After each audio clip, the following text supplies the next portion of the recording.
Wakaf adalah perbuatan hukum wakif untuk memisahkan atau menyerahkan sebagian harta benda miliknya untuk dimanfaatkan selamanya atau untuk jangka waktu tertentu. Jadi ada yang mu'abbad yang begitu dilepaskan selamanya, ada juga yang mu'aqqad yang jangka waktu tertentu. Misalnya nih ketua BEM ini ya, Ustadzah Robiah Adawiyah misalnya ya, punya motor diwakafkan ke BEM IIKI. Nah, cuman wakafnya sampai 2 tahun selama beliau jabat misalnya.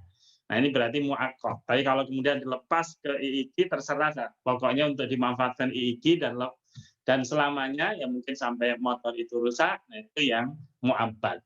Nah, nanti dalam perkembangan wakaf saham juga dua kemungkinan ini bisa terjadi. Gitu.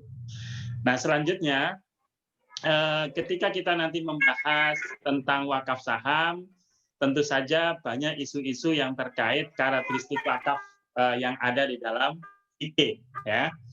Ini saya coba mapping persoalan terkait karakteristik wakaf dan bagaimana para imam madhab merespon.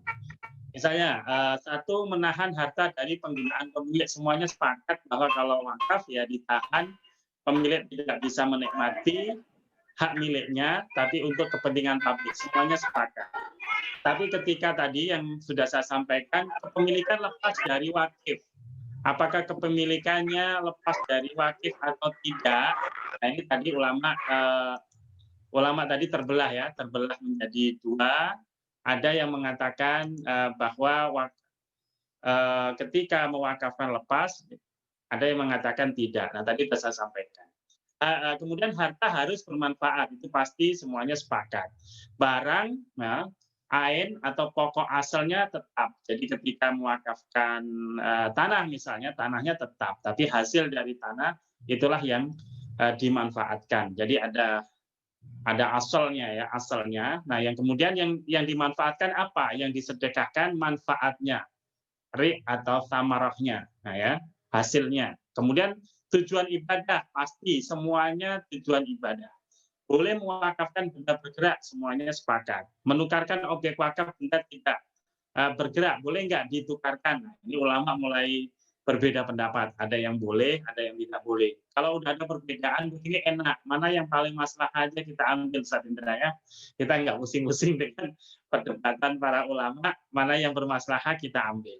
Penukaran objek wakaf benda bergerak karena tidak sesuai tujuan utama wakaf ya. Jadi misalnya ini nanti kalau kaitannya dengan saham ya, ketika mewakafkan saham ternyata sahamnya tersebut tidak bergerak nilainya, sangat kecil sekali. Nah, karena sangat kecil sekali dan tidak bergerak, daripada nggak memberikan manfaat apa-apa, dimungkinkan nantinya sahamnya ditukar saham yang relatif bagus gitu.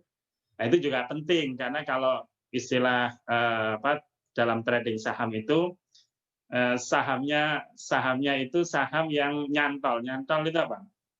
Jadi dia sudah nggak bergerak ke atas, nggak ke bawah, nggak, bahkan tinggal menunggu saham tersebut dicabut ya izinnya oleh otoritas. Nah, kemudian penukaran objek wakaf benda bergerak karena ini wakaf oleh non muslim. Nah, ini juga menarik sekali ketika beberapa kali ya saya ngisi di Bursa Efek ketika diskusi tentang wakaf saham, beberapa orang non muslim hadir gitu ya.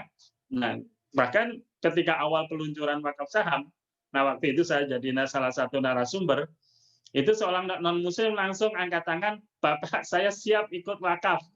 Tapi kira-kira diperbolehkan enggak? Nah, ini pertanyaan-pertanyaan seperti itu banyak mengemuka. Nah, karena ternyata tidak hanya muslim yang tertarik, non-muslim pun tertarik. Nah, ketika saya coba buka dari berbagai literatur klasik, nah ternyata ulama itu terbelah menjadi dua. Ada yang tidak boleh karena ini adalah institusi keislaman, harus syaratnya Islam, tapi ada yang boleh. Nah, yang boleh nanti ada dua pendapat lagi. Boleh secara mutlak, ada boleh yang dibatasi. Artinya kalau dia mewakafkan untuk kepentingan publik, bukan untuk dimanfaatkan untuk kegiatan-kegiatan ubudiyah, itu dimungkinkan. Nah, misalnya dia wakaf untuk untuk membuat sumur, ya, untuk membuat jalan, untuk membuat pos ronda, yang sifatnya adalah manfaatnya untuk publik. Nah, itu dimungkinkan karena bagi para ulama mereka mengatakan non-muslim pun itu oleh agamanya dianjurkan untuk berderma. Nah, itu ya. Jadi perdebatan itu ya kalau menurut saya tidak masalah ya saat ini mereka mewakafkan, tentu saja kita tawarkan untuk non-muslim nanti penggunaannya untuk apa misalnya, beasiswa ya, untuk santunan fakir miskin, itu kan sama juga dengan misi mereka. Dan seingat saya ketika saya sampaikan, konsep wakaf ini mereka tertarik sekali dan di agama mereka pun ada ya, apa dulu istilahnya saya lupa, ada juga selain model zakat itu ada juga wakaf seperti ini ada istilah tertentu, cuman saya lupa apa istilahnya. Yang jelas sebenarnya semangat berwakaf ini semangat universal ya, filantropi Islam yang oleh orang-orang non-Muslim pun mereka juga memiliki model institusi yang hampir sama meskipun namanya berbeda. Nah, kalau syarat-syarat nanti bisa dilihat hampir sama syarat wakaf ya, saham dengan pada umumnya benda yang bisa diwakafkan. Nah, tadi non-muslim sudah kita bahas ya, karena di antara kalau kita lihat syarat wakaf ini Ustaz Hendra ya, ketika bicara wakif ternyata memang di fikih itu nggak ada harus muslim gitu. Ini menariknya, artinya memang kecenderungannya ulama tidak mengharuskan itu. Saya coba lihat syaratnya nggak ada muslim. Nah, berarti non-muslim bagaimana? Nah, inilah yang tadi saya jelaskan. Kemudian benda yang diwakafkan. Nah, ini yang syarat-syarat yang ada ini adalah syarat-syarat standar ya. Benda harus mempunyai nilai, benda tetap atau bergerak yang bisa untuk diwakafkan. Yang keempat, benda menjadi milik sempurna wakif. Jadi jangan sampai masih utang atau pinjaman ya, pinjaman nanti saham diwakafkan, nggak bisa. Yang jelas itu harus menjadi milik sempurna. Nah, yang menarik adalah syarat ketiga ini. Benda harus tertentu diketahui ketika akad. Nah, kata-kata tertentu, muayyan, definitif, inilah yang dalam konteks saham nantinya perlu didiskusikan. Mengapa? Karena ketika kita memiliki saham, itu sebenarnya memiliki atas aset perusahaan. Nah, persoalannya adalah aset yang mana? Nah, ini kan ya, aset yang mana? Karena saham itu dalam konsep syariah pun kepemilikannya itu bukan kepemilikan yang muayyan, tapi musyak. Jadi satu barang tapi dimiliki bersama-sama. Satu aset misalnya perusahaan tapi dimiliki sekian ribu boleh jadi orang. Nah, sehingga yang mana dari aset perusahaan yang kamu wakafkan? Tentu nggak bisa muayyan. Nah, itu tentu kita harus membuka ruang konsep namanya kepemilikan musya.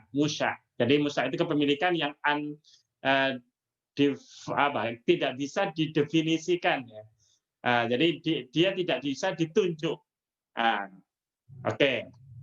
Nah, selanjutnya mauquf alaihnya ya, tentang tujuan ini saya kira sama. Mau wakaf saham, mau wakaf non saham, tujuannya adalah untuk ibadah. Kemudian sirotnya, nah ini sirotnya harus seketika, artinya ketika mengatakan wakaf ya ketika itu otomatis sah dan objeknya itu beralih menjadi kepemilikan publik. Tidak disertai syarat batil itu pasti. Jadi jangan sampai ini saya wakafkan saham, tapi gitu ya, tapi kamu harus mencoblos saya sebagai calon wali kota misalnya. Kalau enggak awas, nah itu batal syaratnya ya. Nah, jadi memaksa orang untuk memilih memaksa hak pilihnya. Nah, kemudian tidak dibatasi waktu. Nah, ini ada perbedaan ya. Malikiyah, Hanafiyah tidak sepakat dengan itu. Jadi ada yang dibatasi waktu, ada yang tidak dibatasi waktu. Nah, karena itu tadi ada konsep mu'aqqad ya, ada yang mu'abbad. Nah, kemudian terkait objek benda wakaf, ini saya kira di undang-undang kita ya, undang-undang wakaf kita, wakaf saham ini sudah termaktub di dalam undang-undang.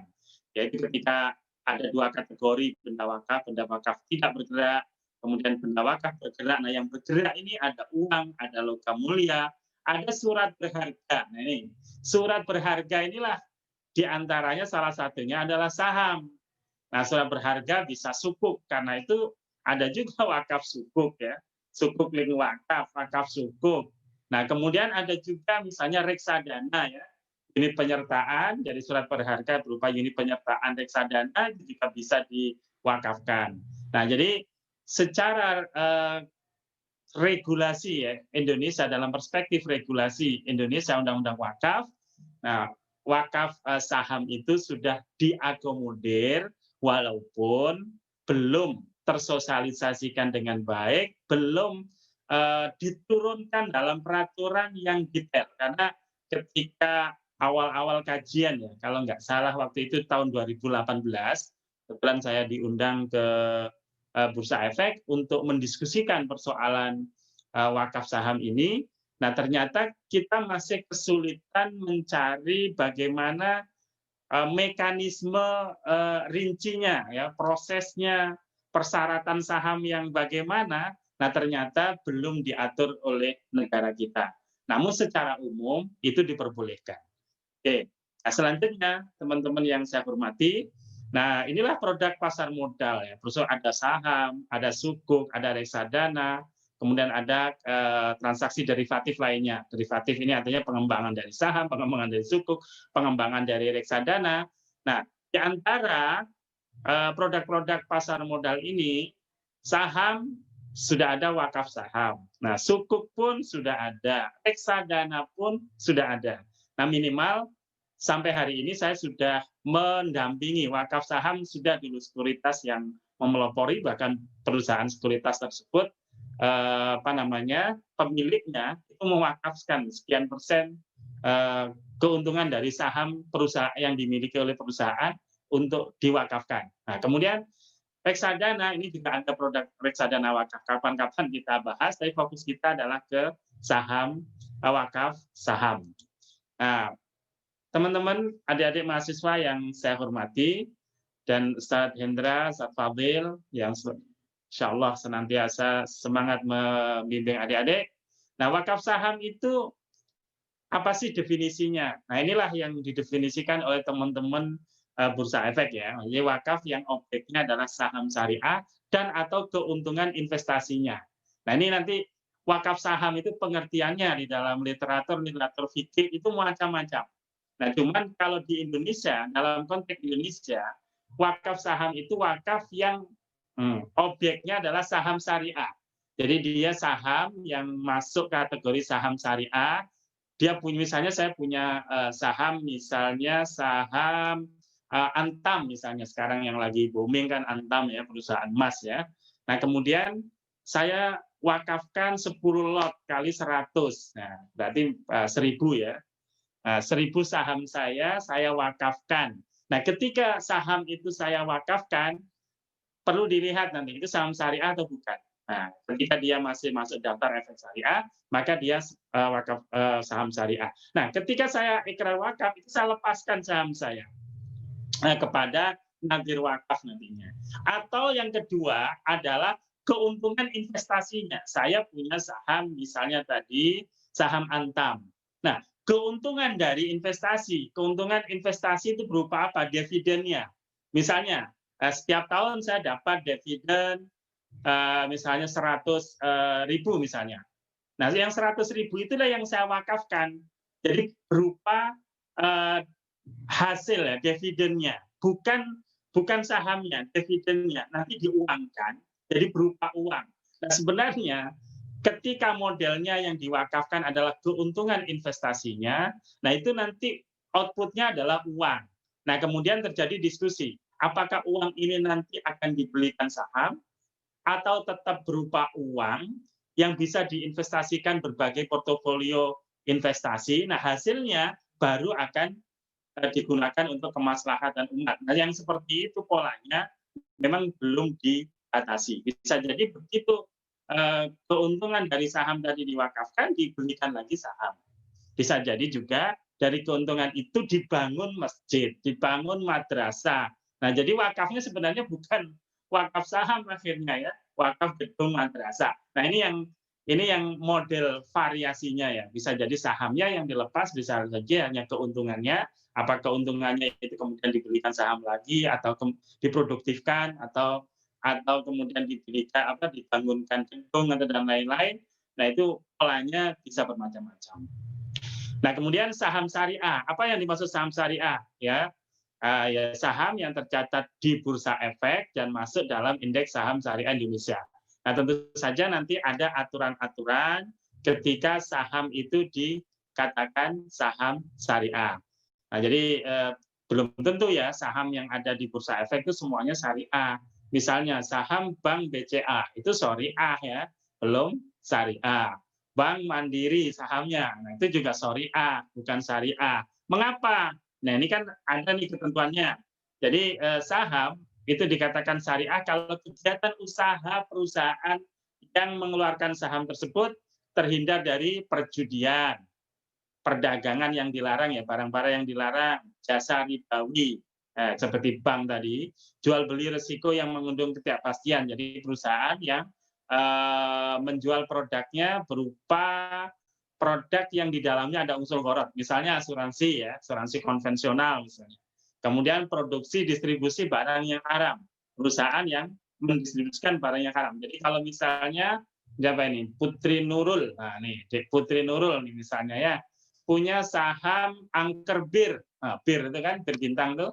Nah, PT Bir Bintang misalnya mengeluarkan saham kemudian dimiliki oleh Mbak Putri ini. Maka Mbak Putri nggak bisa nanti mewakafkan karena memang objeknya itu haram.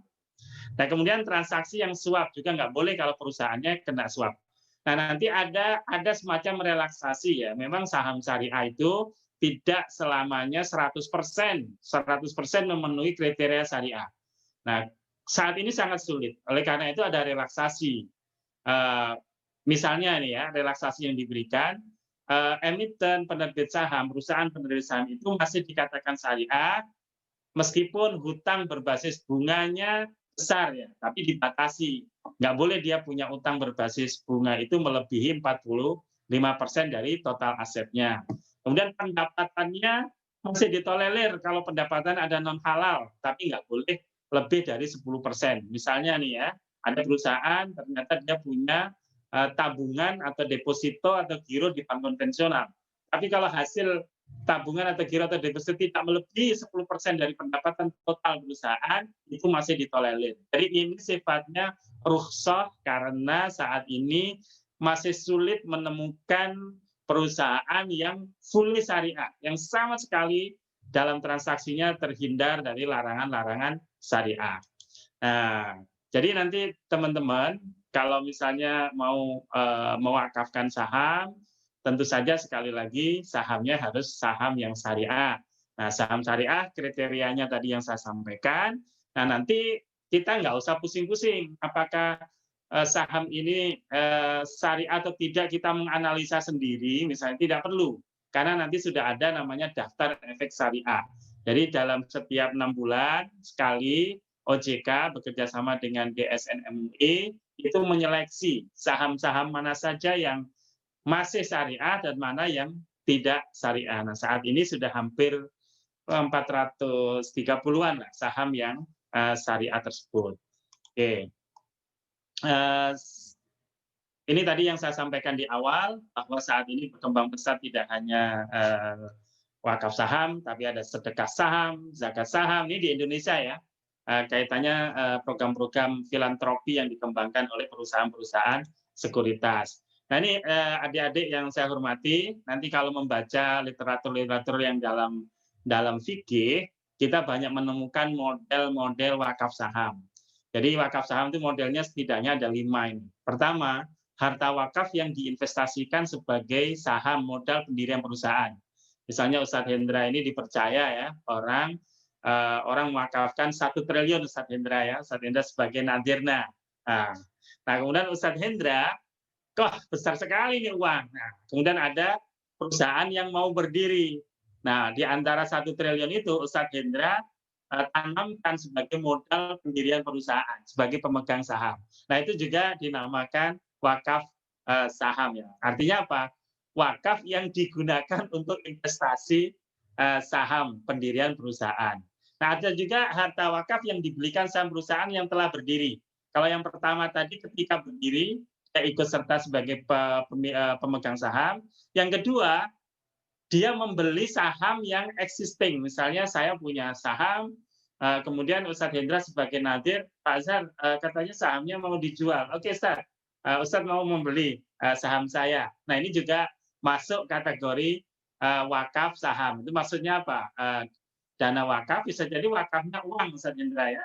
Tapi istismarnya itu dengan cara membeli saham. Ada kalanya nadirnya nggak mau repot. Tapi wakaf saham itu melalui pihak ketiga.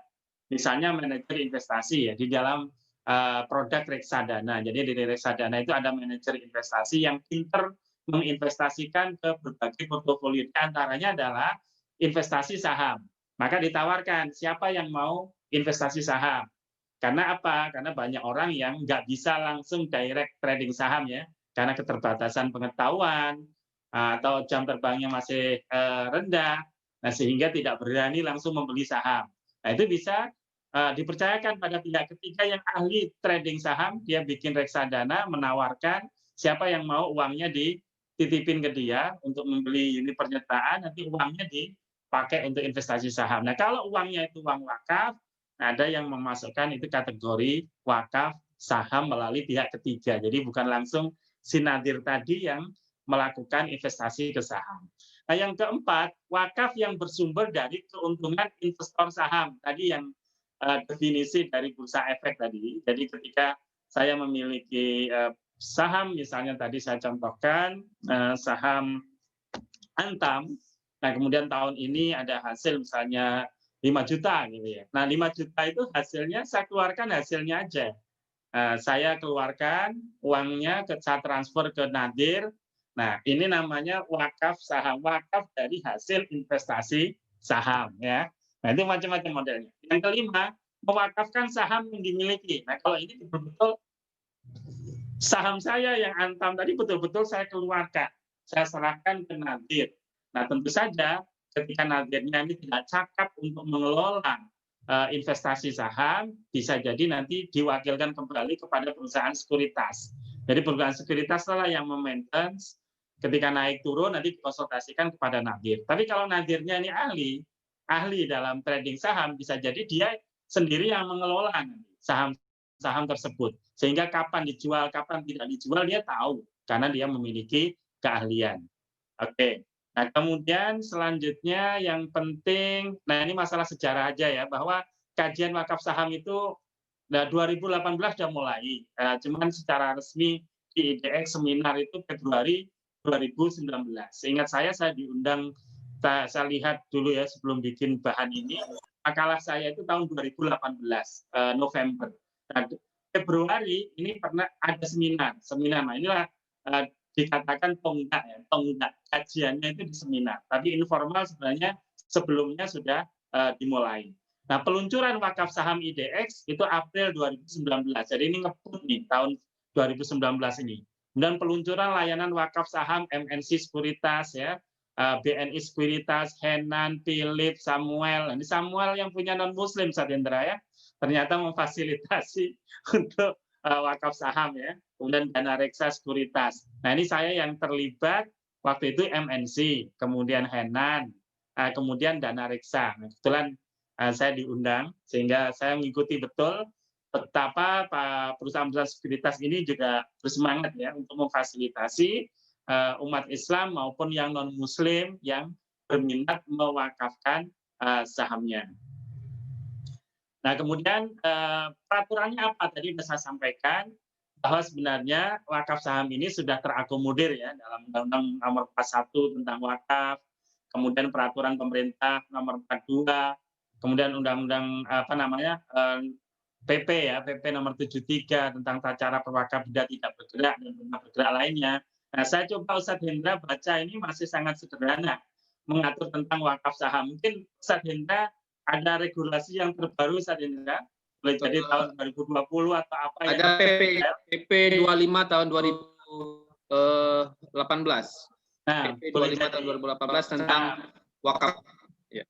Iya, mudah-mudahan sudah membahas tentang pola wakaf saham yang dikembangkan perusahaan sekuritas. Tapi asumsi saya kayaknya belum ya. Tapi belum. Yang PP 25 tahun 2018 itu lebih pada izin ruslah, karena banyak Jadi Oke. ada kemudahan untuk setelah PP yang terakhir. Ya. Oke. Nah, kemudian di peraturan otoritas jasa keuangan ini adik-adik yang jurusan HES ya, siapa tahu nanti mau meneliti aspek hukumnya. Nah, ini saya kemukakan landasan-landasan hukumnya. Nah, coba nanti misalnya dilakukan analisa regulasi ya terkait wakaf saham. Nah, di mana letak kekurangannya, nah apa ke depan yang perlu diatur misalnya, Anda bisa kaji. Bahkan bisa jadi skripsi nih, Sarindra ya. Nanti bisa Ustadz Hendra bimbing. Nah, yang relatif sudah mulai membunyikan wakaf saham itu di POJK nomor 22 tentang transaksi efek. Nah, di situ pasal 2 ayat 2, transaksi efek itu diantaranya untuk wakaf. Jadi transaksi efek itu kan diantara saham surat berharga ya, yang di pasar modal kan saham. Nah, saham itu diantaranya untuk diwakafkan itu bisa. Nah, itu sudah diatur di POJK nomor POJK 22 tahun 2019. Tentu saja ini POJK ini kayaknya dibuat ditandatangani pas awal-awal wakaf saham di launching, sehingga sudah terakomodir di situ. Nah, tadi alurnya ya, alur wakaf saham sekilas seperti ini yang saat ini terjadi. Jadi Anda investor ya, investor itu yang memiliki saham. Nah, saham itu ketika kita jadi investor saham, kita kan punya pialang ya. Pialang itu disebut juga anggota bursa. Dia perusahaan sekuritas yang mewakili kita ketika kita transaksi saham. Meskipun saat ini transaksi saham itu secara online kita sendiri yang mijet-mijet gitu ya, milih-milih sahamnya. Sebenarnya yang mentransaksikan adalah pialang ini. Akhirnya yang mempertemukan dengan penjual atau pembeli tergantung posisi kita adalah pialang. Jadi ketika kita memiliki saham, kita berikrarnya kepada pialang. Pialang mewakili siapa? Mewakili nadir wakaf. Nah, ketika nanti mewakili nadir wakaf, maka nadir wakaf nanti juga sudah punya akun akun dana ya, dana yang ada di perusahaan sekuritas, penampungan dana, dan juga punya akun efek. SR ini akun efek yang dimiliki oleh investor. Jadi ketika wakif ini investor, dia punya akun efek, dia punya akun dana. Jadi kalau akun dana itu misalnya tadi dapat dividen ya, dapat dividen, kemudian dividennya nanti masuk akun dana, gitu ya. Tapi ketika dana tadi sudah kita belikan saham, maka dia masuk ke akun efek ini. Nah, ketika wakaf ya otomatis dipindahkan sahamnya tadi ke saham yang akun yang dimiliki oleh nadir wakaf. Nanti hasilnya baru diperuntukkan kepentingan umum. Hasilnya, kalau hasilnya berupa uang tadi, boleh juga diberikan saham kembali. Nah, seperti itu alur singkatnya. Nah, kemudian yang penting juga karena saham ini wakaf ini juga harus dijaga pokoknya biar tidak tergerus, apalagi dalam perdagangan saham itu sangat-sangat fluktuatif, maka para ulama menentukan persyaratan-persyaratan. Misalnya, pertama penerbit saham adalah perusahaan yang kegiatan, jenis usaha, dan cara pengelolaan tidak bertentangan dengan prinsip syariah. Jadi yang pertama harus dipastikan ketika kita mewakafkan adalah saham yang kita miliki itu adalah saham syariah. Artinya emitennya, penerbitnya itu usahanya tidak bertentangan dengan prinsip syariah. Yang kedua, dilakukan diversifikasi saham untuk meminimalisir risiko yang besar. Jadi kalau tadi saya contohkan Ustadz Hendra dipercaya orang 1 triliun. Maka ketika Ustadz Hendra mau investasikan ke saham sebagai nadir, harus diversifikasi. Jadi jangan hanya satu saham, ke beberapa saham. Karena bisa jadi ketika satu saham itu mengalami penurunan, saham lain tidak. Jadi istilahnya itu jangan naruh telur di satu ranjang. Nanti kalau sekali jatuh semuanya pecah. Jadi telur itu di saku Anda, di tas Anda, di ranjang, nah, di mana yang potensi terjadi kalau terjadi kerusakan itu tidak bareng-bareng. Kemudian melakukan upaya maksimal untuk menekan risiko yang akan terjadi. Jadi dalam transaksi saham itu kan banyak risiko ya, naik turunnya saham macam-macam, maka harus dilakukan upaya antisipasi. Nah, di antaranya misalnya hanya membeli saham-saham yang apa ya istilahnya itu kapitalisasi besar, itu saham-saham yang besar yang usahanya memang kuat, fundamental usahanya fundamental keuangannya bagus, kemudian likuiditasnya juga bagus. Nah, itu diusahakan yang seperti itu, jangan saham-saham yang gorengan ya. Saham-saham yang untuk trading spekulasi yang kayak gitu risikonya tinggi. Kemudian adanya jaminan keamanan pada pokok wakaf. Nah, ini memang saat ini masih sulit ya diwujudkan bahwa saham yang dijadikan tadi objek wakaf tadi adalah saham yang nggak bakal turun nilainya. Itu sulit. Mengapa? Karena karakteristik dari saham yang ditradingkan di bursa efek itu adalah naik turun nilainya. Nah, ini masih sulit, ada jaminan nggak boleh turun, gitu ya, sangat sulit sekali. Kemudian jika objek wakaf saham, maka harus jelas objek dan nilainya. Jadi ketika mewakafkan, berapa lot yang akan diwakafkan. Nah, nilainya saat wakaf itu berapa, walaupun nanti nilai ini bisa naik turun ya, naik turun. Kemudian dimiliki oleh wakif tadi, bahwa sahamnya memang sudah dimiliki. Dilakukan istibdal jika objek usaha emiten telah dilakukan likuidasi tidak sesuai dengan. Jadi kalau misalnya sahamnya ternyata udah nggak sesuai syariah, maka harus dijual, diberikan saham baru yang sesuai syariah. Nah, inilah butuh kecermatan, butuh analisa, sehingga kalau nadirnya ini adalah penerima wakaf saham, harus betul-betul memang yang kompeten. Yang keempat, manfaat wakaf samrohnya disalurkan sesuai dengan tujuan wakaf. Nah, saya kira itu yang kalau pihak-pihak jelas ya, ada wakif, ada nadir, ada perusahaan sekuritas, tadi sudah banyak saya sampaikan, ada penerima manfaat hasil wakaf. Nah, ini ada isu-isu, ini tadi tidak banyak saya sampaikan ya, bahwa saham itu volatilitasnya tinggi, jadi naik turunnya tinggi. Nah, itu gimana? Boleh nggak secara fikih? Jawabannya hal yang sama terjadi pada uang. Uang pun bisa naik, bisa turun kan? Rupiah terhadap dolar misalnya. Dan itu ternyata ulama tidak mempersoalkan. Dan persoalan-persoalan lain yang nanti bisa adik-adik baca ya, dan ini bisa dijadikan objek-objek penelitian juga bagi yang mau menyelesaikan skripsinya. Saya kira itu sebagai pemantik diskusi kita. Nanti kita lebih dalami dalam forum diskusi. Oke, saya kembalikan ke moderator. Silakan Ibu Robiah Adawiyah. Robiah Adawiyah itu Sufi ya, Ustaz Rahmatul ya. Oke, Bapak. Ini mungkin sesi tanya jawab dulu ya, Pak. Ada satu